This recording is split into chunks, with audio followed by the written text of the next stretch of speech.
What is going on, everybody? CJC presents WandA Workouts in Anime, and holy fucking shit, this chapter just happened. This is by far, I think, one of the greatest chapters in all of One Piece.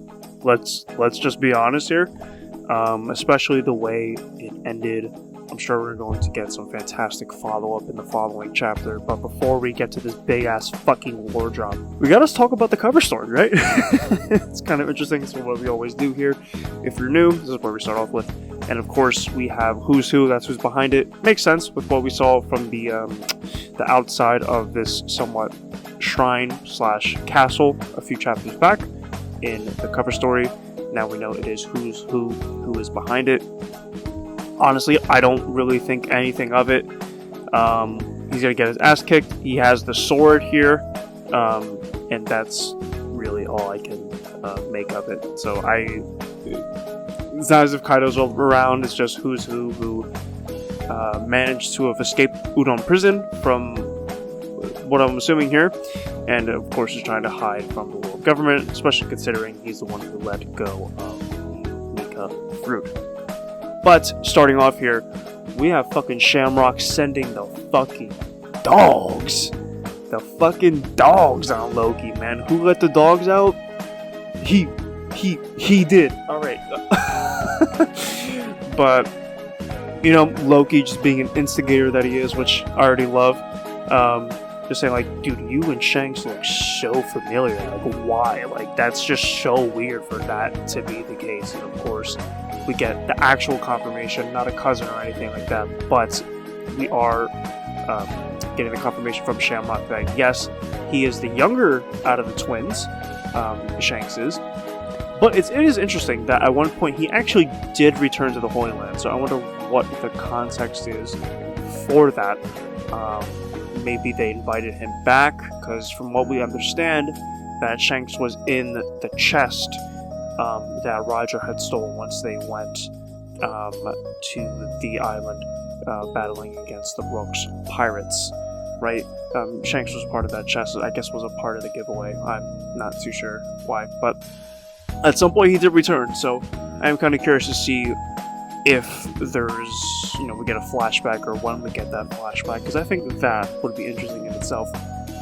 And, of course Loki's like, dude, when I get out of these chains, I'm gonna give you the fucking hands. And Shamrock's like, a word? Say less. And I think it's really interesting that there's a lot of symbolism when it comes to religion, right? That I believe, if I'm not mistaken, that biblical accurate angels are like the scariest things, but they protect.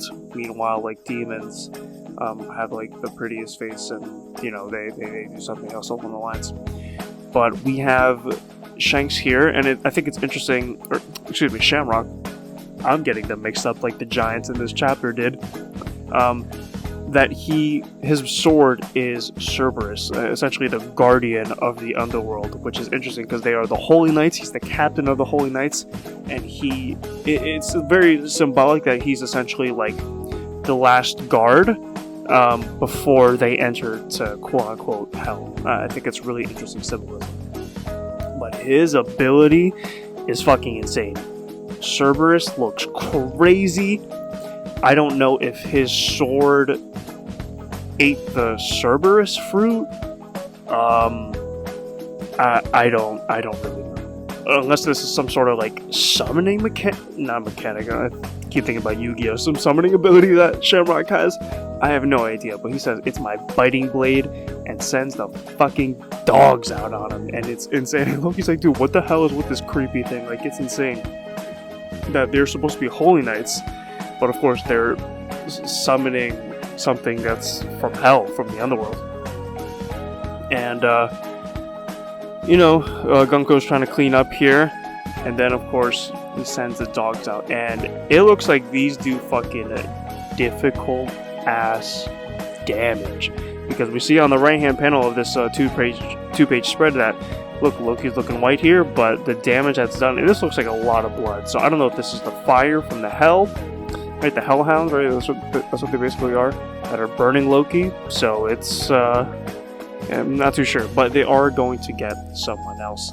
Not too much to make out of the interactions between Luffy and company in the castle here, that Shanks would have no reason to do this, but I think an interesting tidbit is that if this figure with the hat is indeed Scobber Gaban, then I think this would be the perfect time to actually explain Shanks' backstory, because Luffy's like, he never really talked about his family. I just figured Roger and Rayleigh were his family and the whole crew, and then of course he goes, except for Buggy, right? But if this is Scobber Gaban, then I think this is the perfect time to actually explain Shanks' upbringing and Shanks' backstory, and potentially get his arc, essentially, in Elbaf, right? His whole backstory, and like a really in-depth backstory, not like the ones where we get for Kaido, where it's like 5 panels, and then he gets hit, right? I think we'll get a few chapters of his backstory coming up shortly. But, of course, we have to get to the fucking meat potatoes of this chapter, and this is by far one of the greatest lore drops. I mean, we thought we got that in fucking Egghead. Were we sadly mistaken? First off, I'm so happy that Frankie's getting something. He should have got something in Elbaf, let's just be honest here, considering his training arc that he did in the 2-year time skip. But considering how the Sunny is made from the Atom Tree, I think this is a perfect opportunity, because if not now, then when? And I think this is fantastic for him, and what he sees is no mere mural, nor is it just graffiti. According to, I forget the big giant's name, I do apologize, but he is fucking shook. He goes, hey, ain't this drawing kinda odd for old Elbaf? Not all the figures look like giants. And then, of course, I believe her name is Gertrude, Gerald, I forget her name, I'm so sorry. But, yeah, she's like, I think it's, it's probably a dream, a kid's dream, that's why she thinks it's graffiti. And, of course, we get some cuts to Robin with Saul in the library, and, of course, Chopper as well. And Saul's going to unfold the history, the essentially 3 worlds that have existed. And I love how fucking shook Frankie is. And, Robin, Chopper, they're like, they're so excited. And Frank is like, dude, what the fuck am I looking at? And this fucking 2-page spread is pure fucking insanity. Perhaps I will do, like, a whole dedicated video on, like, my interpretation. But just quick thoughts on this double spread that honestly tells the whole story, essentially, right? And to, the 3 parts, the 3rd world, which is where we are now, and hopefully we will get a 4th one that is one of peace. But whoever fucking drew this, I mean, they cooked up. They definitely had some fucking future sight and then some. That hockey was probably insane. But looking at the 1st world, perhaps this is the world where it was more real world. Like, it was us, essentially, right? Like, our world now. Because looking at the image here, right, very technological, factories and stuff like that, where an interesting quote here is that in the hearts of men burned with desire from whispered prayers.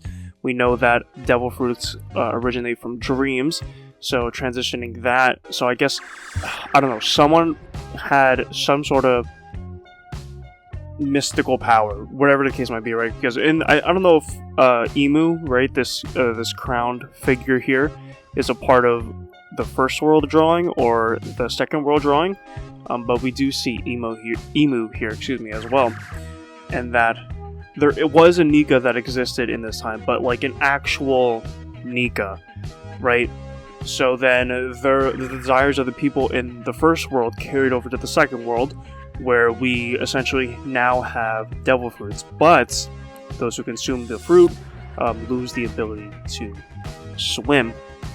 And then this is Joy Boy's time, and then of course now we have the 3rd world where Emu did succeed, but now of course we're going to have Luffy potentially take over, and of course, hopefully put an end to this. But it is such a big fucking lore drop. I mean, this is absolutely insane. Like, I made the same exact face as Frankie did once I fucking saw this. I'm like, dude, whoa. stop, wait a minute. This is a lot to deal with, a lot to decipher, but let me know what y'all think in the comment section below. Do you want to see an in-depth video on it? I can definitely share my thoughts and break it down bit by bit, but like I said, from the looks of it right now, it does look as if, you know, perhaps the first world was our reality, right? Technology was like so advanced, you know, with the factories and stuff like that, and then something changed. I don't know what possibly changed, but something did, and their wishes and desires, you know, carried over into the second world and was birthed through the Adam tree, and that Adam tree, you know, gave fruit to the devil fruits, and, you know, those people essentially consumed the wishes of other people, one of which being Joy Boy consuming the fruit of Nika, which again I'm assuming was a real person in the first world, but because people believed in Nika, that it became an actual fruit, which did give birth from the Adam tree, and that was Joy Boy, but Joy Boy ultimately failed, leading Emu to succeed, with the world government and the Celestial Dragons taking a chokehold of the world for the next, like, what was that, 900 years, 700 years? And then, of course, we have current day, the third world, and hopefully they will, you know, as the ending quote says, they will meet.